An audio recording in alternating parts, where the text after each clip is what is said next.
Welcome to the seventh episode of Choosing the Red Pill with Rajesh and Umar. And today we have with us Aditya Chaturvedi. And today we will be discussing a very pertinent and important topic that has gripped the world media for last 10-15 days. The whole racism and the George Floyd scenario that has developed. So I invite Aditya Chaturvedi and I welcome him. And let's see how this discussion goes. So, welcome, Aditya. Welcome Aditya and welcome viewers to Choosing the Red Pill episode 7. Today we'll be discussing racism and justification for its global outrage. Welcome Aditya and hope to have great discussion with you. Thank you, RD. I hope to have a great discussion with you as well. Thanks for having me here. Yeah. Okay. So as we all know, on May 26th last month, it's been almost 2 weeks now, a black man named George Floyd, a 46-year-old black man, was killed by white policemen, especially one guy who kept kneeling on him with his knee, and he died as a result. 3 other white policemen were found accomplice to him.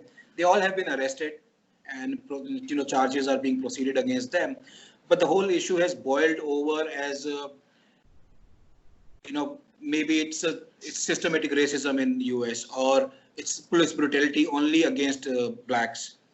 So this is the topic that we have to discuss today. And so I want to ask both of you, Aditya first and then Omar, how do you view George Floyd episode in your own way? And what feelings does it invoke in you? And who do you think is responsible for the whole fiasco? Aditya. Okay, I would say it's a very, very tragic incident that a 46-year-old hapless, poor black man was killed. And he was killed just for passing a counterfeit $20 note that he wanted to buy cigarettes with. And the convenience store owner, he called the cops, and then we know what all transpired. So it was horrendous. It is tragic. And the barbaric and brutal death of George Floyd cannot be defended. It just cannot be defended. There has to be an equivocal condemnation of it. However, I also believe that in the aftermath of this, what we saw, protests and arson, hooliganism, hoodlums, and people just going on a spree, on a looting spree. They're just barging into stores and stealing TVs, and then it's just like barbarians, like something that has been opened, it has been unlocked, and they are getting a chance to just unleash themselves on the pretext of something. So social justice, racial equality, it was used as a pretext for some people, for the hoodlums, for the people who couldn't control their inner urges, their inner sentiments, to just unleash themselves on society and use that as a pretext. So in the nutshell, I would like to say that while everyone of us, and I believe every right-thinking citizen condemns police brutality, racism, violence, and the policy of discrimination, racial discrimination that happens, as you said, that has many layers, but we should treat a cautious line here, and we should also be careful to not just submerge in our emotions and not just support anything and everything without looking at it holistically. Great. Thank you so much, Aditya. You brought a very important point. Omar, what do you have to say about this? I think this whole George Floyd episode actually reveals the reality of police brutality, which is very much real. And George Floyd, the man who was actually became a victim of police brutality, there is no way that someone can come up with a justification to what happened to him. And there has been unequivocal condemnation, and I think there should be. There are no two ways to go about it. And some people have thrown some light on the problematic past of George Floyd, what he was, and his criminal activities, and he was resisting arrest or whatever. But I think none of his past activities can be a justification to what happened at that moment at the hand of four policemen. And even if he had some criminal past, he deserved a fair trial in the court of law. And I believe that no one is above the law, not even the policemen who belong to law enforcement agencies. So I think that is extremely brutal, and so I think there has been condemnation. So I and like you asked, who is responsible? So the policemen, of course, Derek Chauvin and other four policemen. I think they are wholly responsible for this whole fiasco, and they had it coming. What happened to them? But as we all know, I understand both of you have responded in a similar manner that police has been wrong, and we all agree that there is no justification for what police did. But the whole thing has taken a completely different thing, and we are here to discuss whether it was a systematic white police brutality against the blacks, or is it a symptomatic of the whole society being racist as a whole or not. So my question to you, Omar, is, do you think US is like an apartheid state, like that used to happen in South Africa? White and blacks were segregated. A lot of people are saying that this is a continuation of what was what happened during the slavery time.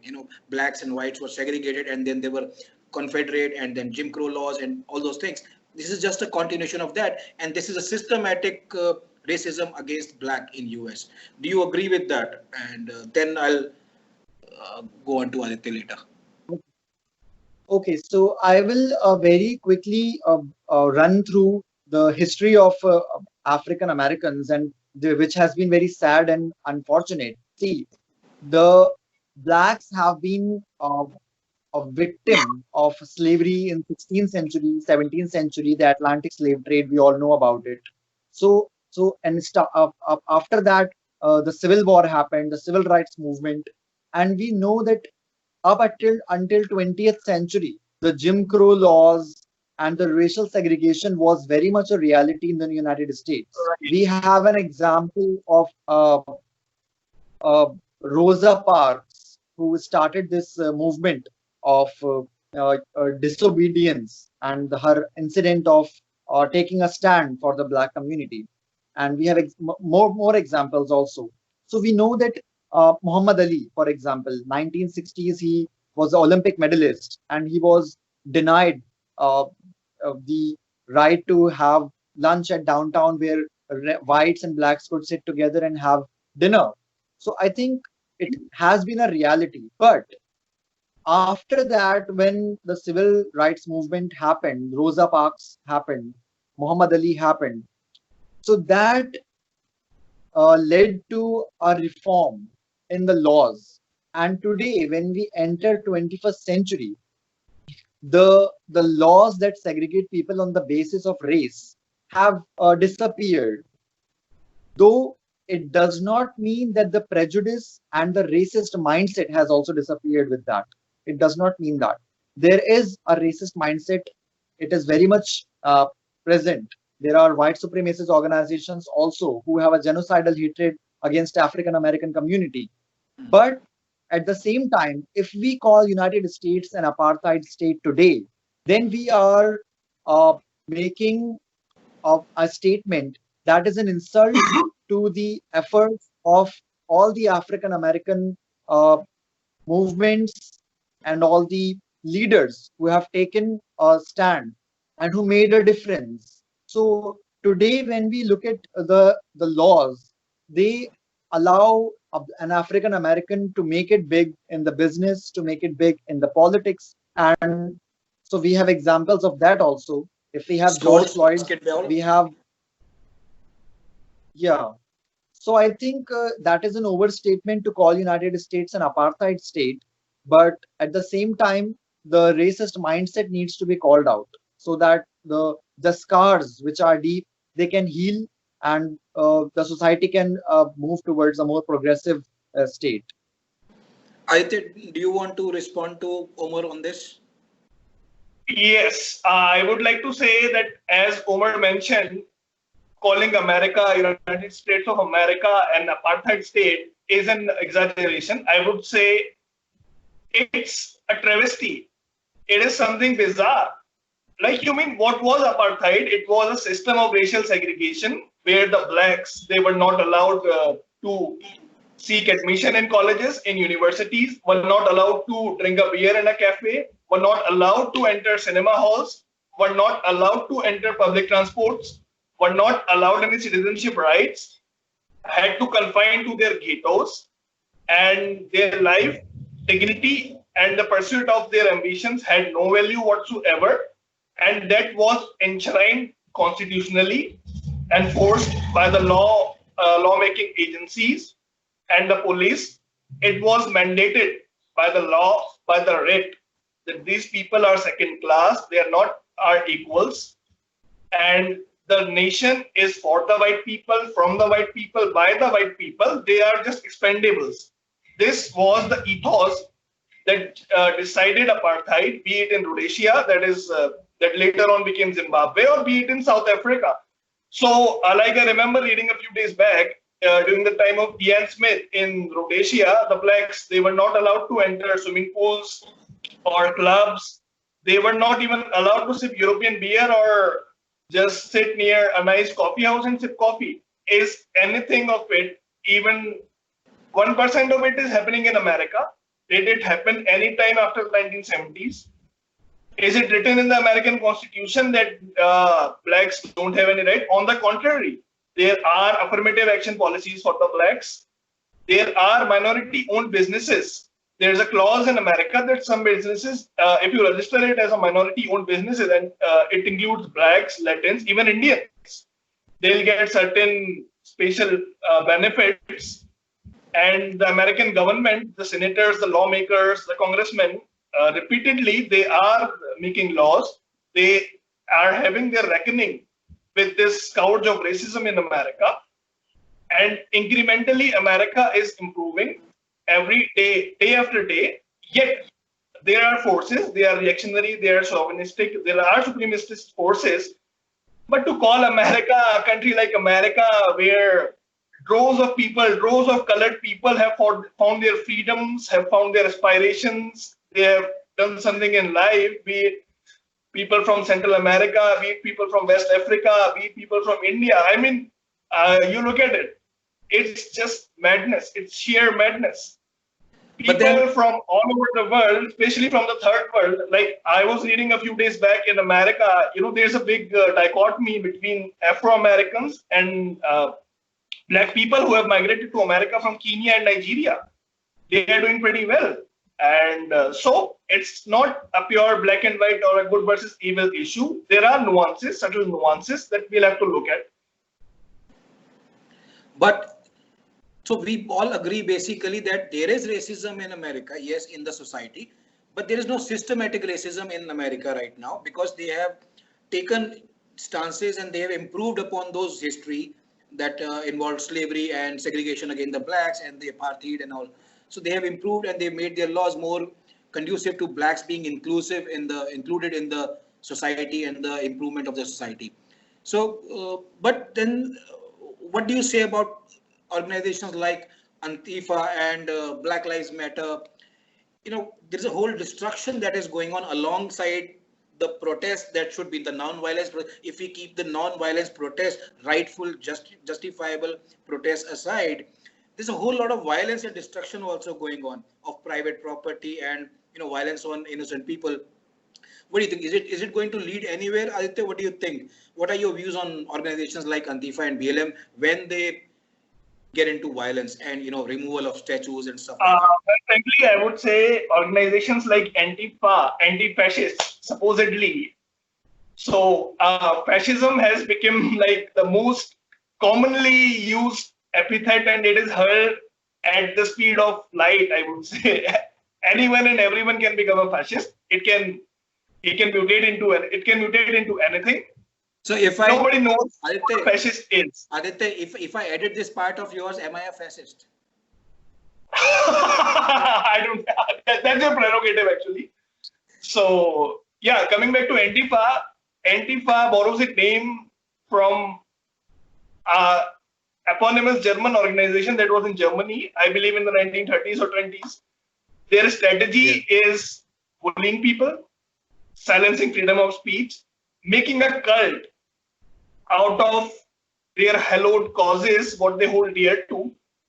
And in the long run, these organizations, they do more harm than good to progressive principles, to the pursuit of equality, to the pursuit of justice. They weaponize identity, they weaponize grievances, they stoke the feeling of hurt, and as a result, you can see who gets emboldened by it are the right-wingers, are the ultra-right reactionary people, and the weaponization of identity on one side will always lead to a proportionate weaponization on the other side. That is my view on Antifa, that you cannot have policing all around. You cannot have anyone be called a sexist or a racist or a fascist or literally Hitler or a Nazi just because of a difference of opinion. There has to be a consensus. There has to be some points where we agree upon, where we mutually agree upon. And this tactic, this scaremongering, and this tactic of coing people into submission, of not letting them speak, and it is there in academia, in colleges, in popular culture. So it is destruction of what we all know, the Enlightenment values. And it is just paving the way for the ultra-right totalitarian, the type we are seeing in Hungary, what is called illiberal nationalism, Viktor Orban and Erdogan, these type of people. So they are handing it over to them on a platter. Regarding BLM, so I would say that Black Lives Matter, yes, they matter.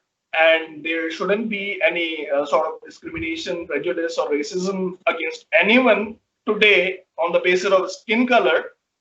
It is just deplorable. And it believes that the person who is harboring these views, he hasn't evolved since the 18th century. Yes, but what about things like cultural appropriation?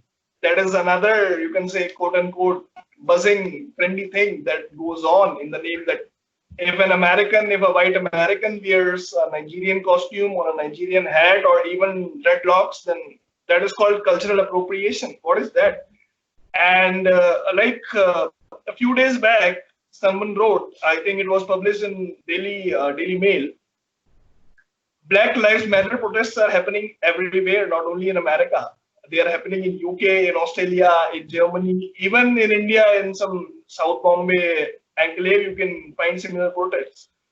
Has the experience, has the trajectory, has the history of racism, of system of discrimination, of bias, of brutalization against Black people in America been the same as in Europe?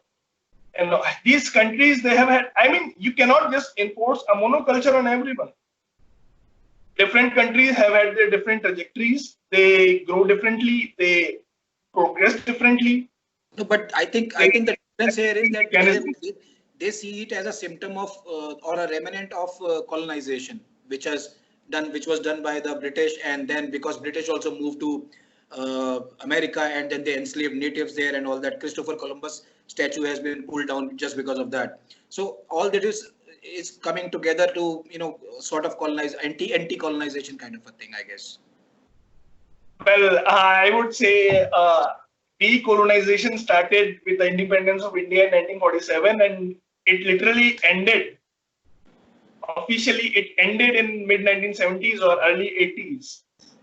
And we are now on the cusp of the new industrial revolution that will transform our lives, our societies, the way we interact, the way we view things. A lot of occupations are going to be obsolete forever.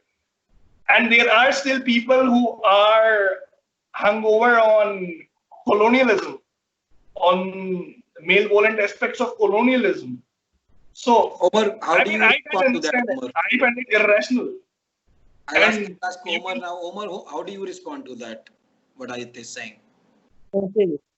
Okay, so I think when we look at organizations like BLM and Antifa, I think a very interesting binary has been created that if you do not support Black Lives Matter,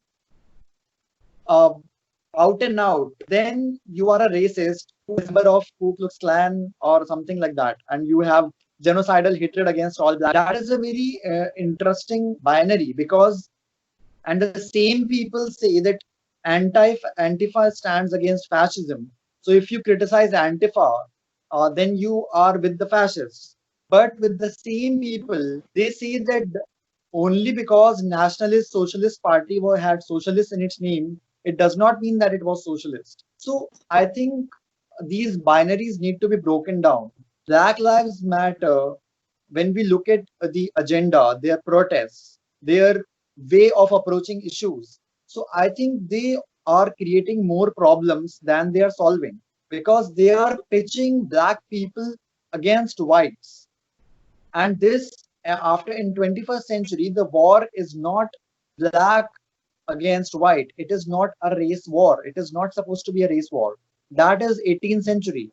Today, uh, black Americans who are not racist and white Americans who are not racist are supposed to stand up together against blacks and whites who are racist. So Right. that binary should be created. But Black Lives Matter pitches black people against whites. So that is again the same story that we have been seeing since hundreds of years. And Antifa, I think Aditya has given the history of Antifa. It takes its name from Germany, and their silencing of dissent, their intolerance, and above all violence. When I criticized the police officers or Derek Chauvin, I said no one is above the law, not even the police officers. So when Derek Chauvin is not above the law, how can a 20-year something who has no understanding of society work, Right. who is wearing a mask and has a sense of entitlement, how can that person be above the law? And how can that person be allowed to arson, loot the stores, and shoot at unarmed civilians in the war against fascism? It is bizarre that these ideologies, these organizations have any support. And the recent example of carving a whole country out of United States, that is another funny incident.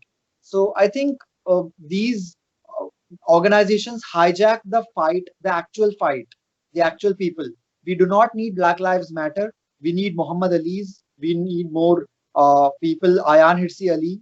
So these are people who come from black community, who make it big, who have talent, and I think these sort of people should be supported, not Black Lives Matter. But do you guys think that Black Lives Matter more in 2020 because it's an election year? I would say it could be the case. It could be the case, but as it's an election year, and there is one other dividing line, one other differentiation that people are overlooking. I mean, they're deliberately overlooking it. If we look at it, then be it in America, be it in Europe, be it in UK, be it in Netherlands, the people, the constituency which supported Donald Trump in 2016 elections were the blue collar workers from the Midwest.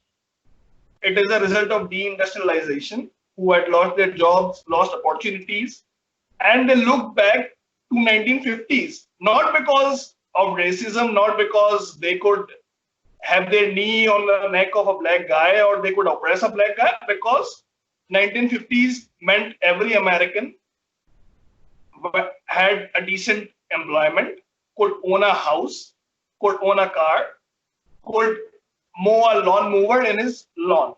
These were some things that Americans took for granted, and it were for granted for a large number of Americans, white Americans that is, in the 1950s. However, you look at it today, the debts are mounting. Majority of the people, more than 70%, survive on paycheck to paycheck. Employment situation is precarious. There are no jobs, no steady jobs that used to be earlier. The people are there in an organization for 10 years, 20 years, so anyone can be sacked anytime.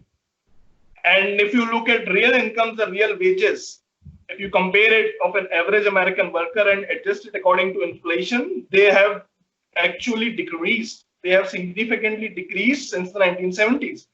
So these reasons, these economic reasons, they are fueling up grievances. And add to it, opening of borders and immigration that has increased manifold since 1970s, and outsourcing of everything, all manufacturing to China. So, I mean, in the recent elections in UK, Boris Johnson, who is just derided as a buffoon, as a clown, and as another evil twin of Donald Trump, his Conservative Party won Labour bastions, working class Labour bastions in North England that Conservatives couldn't even have thought to have won. Like, they were with the Labours or the leftists for 100 years. So even in those places, they are winning because of these agendas, like of Jeremy Corbyn and people you can say they are sidelining the core economic issues over issues of identity, over issues of race, over issues of perceived outrage, and ways how to mitigate that outrage, how to reduce it, and how to amplify something what someone has said.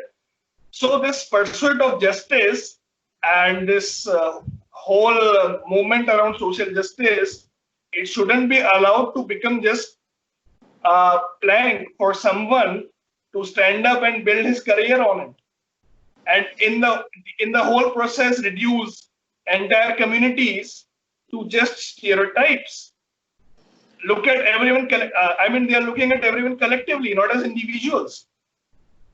If a black, he is having views that goes against their notions that they believe everyone should have, or a Muslim goes against that notion, or a Latin American goes against that notion, then they are immediately labeled racist or collaborators or people who are pulling down their own.